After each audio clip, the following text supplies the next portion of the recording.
আসসালামু আলাইকুম। আপনারা কেমন আছেন? আশা করি ভালো আছেন।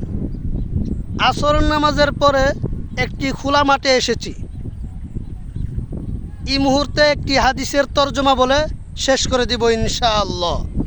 আন আবি হুরাইরা রাদিয়াল্লাহু তাআলা আনহু قال أن النبي صلى الله عليه وسلم قال من أدرك من الجمعة ركعة فليصل إليها أخرى رواه ابن ماجه رحمه الله تعالى।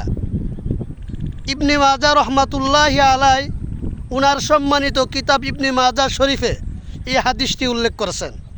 আবি হুরাইরা রাদিয়াল্লাহু তাআলা আনহু থেকে বর্ণিত, নিশ্চয় আল্লাহর নবী মুহাম্মাদুর রাসূলুল্লাহ সাল্লাল্লাহু আলাইহি সাল্লাম বলেছেন, মান আদরাকা মিনাল জুমআতি রাকাতান, যেই ব্যক্তি জুমার এক রাকাত পাইছে, ফালিয়াসিল ইলাইহা উখরা, অতএব সে যেন পরবর্তীতে এই রাকাতের সাথে আর একটি রাকাত মিলে আদায় করে নেই।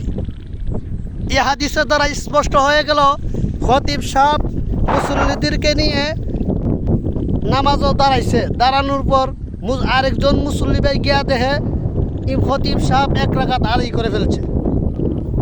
যেই ব্যক্তি শেষ হয়ে গেছে এই ব্যক্তির করণীয় কি?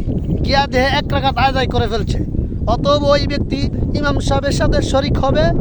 ইমাম সাহেব যখন সালাম ফিরিয়ে নিবে, এই মুসল্লি ব্যক্তি না সালাম ফিরিয়ে দাঁড়িয়ে যাবে, দাঁড়াইয়া আরেক রাকাত এই রাকাতের সাথে মিলিয়ে আদায় করে শেষ করবে। এই জন্য ভাই, ইসলামের জন্য ভিডিওটা শেয়ার করে দিবেন। আল্লাহ যেন আমাদেরকে এই হাদিসের উপর আমল করার তৌফিক দান করুক। আসসালামু আলাইকুম।